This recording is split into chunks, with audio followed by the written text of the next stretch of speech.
अगर आप गोट फार्मिंग कर रहे हैं या गोट फार्मिंग स्टार्ट करने वाले हैं तो ये वीडियो बिल्कुल स्किप मत करना, क्योंकि फार्म पर एक डिजीज अगर टाइम पर आइडेंटिफाई ना हो तो प्रॉब्लम सिर्फ एक बकरी तक नहीं रहती, पूरे हर्ड को अफेक्ट कर सकती है। सबसे इंपॉर्टेंट बात, हर बार बकरी का खाना कम करना या लूज मोशन होना एक ही डिजीज का साइन नहीं होता। इसलिए आज की वीडियो में हम देखेंगे गोट फार्मिंग में कॉमनली देखी जाने वाली 10 इंपॉर्टेंट डिजीजेस, उनके कॉमन सिम्पटम्स और बेसिक प्रिवेंशन। और पार्ट 1 के एंड में मैं आपको बताऊंगा कि कौन से सिम्पटम्स दिखते ही वेटरिनरी डॉक्टर से कांटेक्ट करना चाहिए। Welcome to Ansari farming world. Disease A, PPR. सबसे पहले बात करते हैं पीपीआर यानी पेस्ट एडेपेथी रमिनेंट्स की। इसको कॉमनली गॉट प्लेग भी कहा जाता है। पीपीआर एक हाईली कॉन्टेजियस वायरल डिजीज है जो गॉट्स और शीप को अफेक्ट कर सकती है। कॉमन साइंस में हाई फीवर, आंख खून और नाक से डिस्चार्ज, माउथ में lesions / ulcers, diarrhoea, breathing problem, weakness जैसे सिम्टम्स देखे जा सकते हैं। पीपीआर सीरियस डिजीज है, इसीलिए सस्पेक्टेड केस को हेल्दी एनिमल से आइसोलेट करना और वेटरिनरी डॉक्टर से इमीडिएटली कांटेक्ट करना बहुत इंपॉर्टेंट है। गवर्नमेंट का current life stock disease control programme भी पीपीआर को कंट्रोल और एरिगेट करने के लिए वैक्सीनेशन पर फोकस करता है। आपके एरिया में पीपीआर वैक्सीनेशन होती है या नहीं? कमेंट में अपना डिस्ट्रिक्ट जरूर बताएं। डिजीज 2, एंटेरोटॉक्सियामिया। सेकंड इंपॉर्टेंट डिजीज है एंटेरोटॉक्सियामिया। ये क्लोस्ट्रीडियम परफ्रिंजेंस बैक्टीरिया के टॉक्सिन की वजह से होती है। इस डिजीज में स्पेशली यंग / ग्रोइंग गोट्स में सडन डेथ तक हो सकती है। कुछ केसेस में डायरिया भी देखा जा सकता है, इसलिए वैक्सीनेशन प्रोग्राम को इग्नोर नहीं करना चाहिए। आईसीएआर के अकॉर्डिंग एंटेरोटॉक्सियामिया वैक्सीन शीप और गोट्स के लिए अवेलेबल है और vaccination schedule local veterinary advice के अकॉर्डिंग फॉलो किया जाना चाहिए। Disease 3, pneumonia. थर्ड है न्यूमोनिया। अगर गोट को कॉफ, फीवर, फास्ट या डिफिकल्ट ब्रीदिंग, नाक से मुचस, फीड इनटेक के कम जैसे साइंस दिख रहे हैं तो रेस्पिरेटरी डिजीज का सस्पिशन हो सकता है। आईसीएआर एडवाइजरी में गोट्स के लिए क्लीन वाटर और वेल वेंटिलेटेड हाउसिंग को इंपॉर्टेंट प्रिवेंशन मेजर्स में इंक्लूड किया गया है। न्यूमोनिया के सिम्टम्स कई डिफरेंट कंडीशंस में आ सकते हैं, इसलिए सिर्फ वीडियो देखकर एंटीबायोटिक या कोई मेडिसिन स्टार्ट मत कीजिए। Disease 4, FMD. फोर्थ है फुट एंड माउथ डिजीज यानी एफएमडी। इसमें फीवर के साथ माउथ और फीट के अराउंड लीजन्स / ब्लिस्टर्स हो सकते हैं। एनिमल को चलने में डिफिकल्टी हो सकती है और एक्सेसिव सलाइवेशन भी हो सकती है। आईसीएआर गोट / शीप एडवाइजरी एफएमडी वैक्सीनेशन को प्रिवेंटिव हेल्थ प्रोग्राम का इंपॉर्टेंट पार्ट बताती है। अगर फार्म पर सस्पेक्टेड केस मिले तो एनिमल मूवमेंट को कंट्रोल करना और वेटरिनरी अथॉरिटीज / डॉक्टर को इन्फॉर्म करना इंपॉर्टेंट है। Disease 5, goat pox. Goat pox भी एक इंपॉर्टेंट वायरल डिजीज है। इसमें स्किन पर पपुलेज, नोड्यूल्स या स्कैब टाइप लीजन्स डेवलप हो सकते हैं। अगर किसी न्यू गोट के बॉडी पर अनयूजुअल स्किन लीजन्स दिख रहे हैं तो उस एनिमल को इमीडिएटली हर्ड में मिक्स करने के बजाय सेपरेट ऑब्जर्वेशन में रखना बेटर है। वैक्सीनेशन प्रोग्राम को लोकल वेटरिनरी डिपार्टमेंट के शेड्यूल के अकॉर्डिंग फॉलो करें। Disease 6, contagious ecthyma / ORF. इसको फार्मर्स कॉमनली माउथ स्केब के नाम से भी जानते हैं। इसमें लिप्स एंड माउथ के अराउंड पुस्ट्यूल्स / स्केब्स डेवलप हो सकते हैं। यंग किड्स ज्यादा वल्नरेबल हो सकते हैं और सीवियर लीशंस की वजह से फीडिंग डिफिकल्ट हो सकती है। एक इंपॉर्टेंट पॉइंट, ऑफ जूनोटिक भी हो सकता है, इसलिए अफेक्टेड एनिमल को हैंडल करते वक्त ग्लव्स और प्रॉपर हाइजीन का ध्यान रखना चाहिए। आईसीएआर एडवाइजरी अफेक्टेड एनिमल्स को हेल्थी एनिमल्स से सेपरेट करने की सलाह देती है। Disease 7, coccidiosis.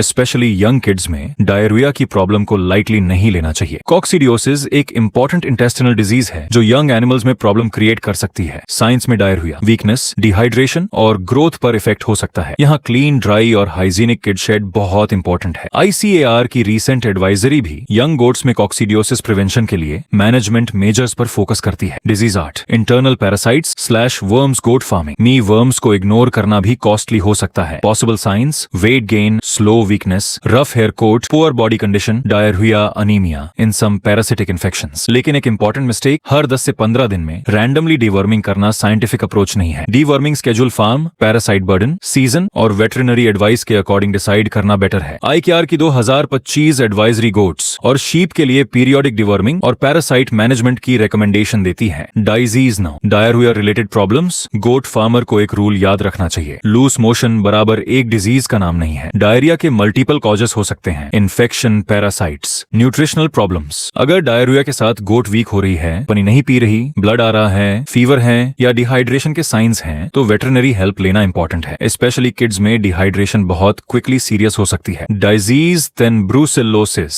Last but very important disease है ब्रूसेलोसिस। इसका कनेक्शन रिप्रोडक्टिव प्रॉब्लम से हो सकता है। पॉसिबल साइंस में abortion, infertility, reproductive problems. Male animals में रिप्रोडक्टिव एब्नॉर्मैलिटीज इंक्लूड हो सकते हैं। सबसे important point, brucellosis zoonotic disease है, यानी ह्यूमंस में भी इन्फेक्शन का रिस्क हो सकता है। इसीलिए अबॉर्शन के बाद फेटस, प्लासेंटा या कंटामिनेटेड मटेरियल को बेयर हैंड से हैंडल नहीं करना चाहिए। आईसीएआर एडवाइजरी भी इन्फेक्टेड मटेरियल हैंडल करते वक्त ग्लव्स यूज करने की इंपॉर्टेंस बताती है। अब ये 5 साइंस बहुत केयरफुली याद रखिए। अगर गोट में 1 बहुत हाई फीवर 2 ब्रीदिंग में serious difficulty 3 continuous vomiting / diarrhoea या सिवियर वीकनेस 4 माउथ आईज या नोज से unusual discharge / lesions 5 sudden death या मल्टीपल गोट्स एक साथ सिक होना दिख रहा है तो सेल्फ मेडिकेशन के बजाय वेटरिनरी डॉक्टर को इमीडिएटली कॉन्टैक्ट करें। पर्टिकुलरली अगर एक से ज्यादा एनिमल्स एक साथ सिक हो रहे हैं तो इन्फेक्शियस डिजीज का पॉसिबिलिटी सीरियसली कंसिडर करना चाहिए। अब डिजीज प्रिवेंशन के लिए 7 simple rules. Rule 1 new goat को डायरेक्टली एग्जिस्टिंग हर्ड में मिक्स मत करें। रूल 2 सिक एनिमल को हेल्दी एनिमल से सेपरेट करें। रूल 3 शेड को क्लीन, ड्राई और प्रॉपरली वेंटिलेटेड रखें। Rule 4 clean drinking water provide करें। Rule 5 vaccination schedule local veterinary department / doctor के अकॉर्डिंग मेंटेन करें। रूल 6 डीवॉर्मिंग ब्लाइंडली नहीं, proper veterinary / parasite management plan के अकॉर्डिंग करें। रूल 7 फार्म पर अनयूजुअल डेथ्स या रैपिडली स्प्रेडिंग इलनेस को इग्नोर मत करें। अगर आप गोट फार्मिंग करते हैं तो कमेंट में सिर्फ ये लिखिए गोट और साथ में अपना स्टेट डिस्ट्रिक्ट लिखिए। मुझे पता चलेगा कि अंसारी फार्मिंग वर्ल्ड को कौन कौन से एरियाज के गोट फार्मर्स देख रहे हैं। और अगर आपको लगता है कि डिजीज का नाम जाना ही इनफ है तो पार्ट 2 मिस मत करना, क्योंकि नेक्स्ट वीडियो में हम स्पेसिफिकली देखेंगे गोट में डिजीज के सिम्पटम्स को अर्ली स्टेज पर कैसे आइडेंटिफाई करें, कौन सी प्रॉब्लम नॉर्मल है और कौन सी प्रॉब्लम डेंजर सिग्नल हो सकती है। ये डिफरेंस समझना गोट फार्मर के लिए बहुत इंपॉर्टेंट है। अगर आप गोट फार्मिंग की कंप्लीट ट्रेनिंग सीरीज देखना चाहते हैं तो अंसारी फार्मिंग वर्ल्ड को फॉलो / सब्सक्राइब कर लीजिए। वीडियो यूजफुल लगी हो तो लाइक करें और किसी गोट फार्मर के साथ शेयर जरूर करें और कमेंट में बताइए आपके फार्म पर सबसे ज्यादा किस डिजीज की प्रॉब्लम आती है। मिलते हैं goat farming disease series part 2 में। जय हिंद, जय किसान।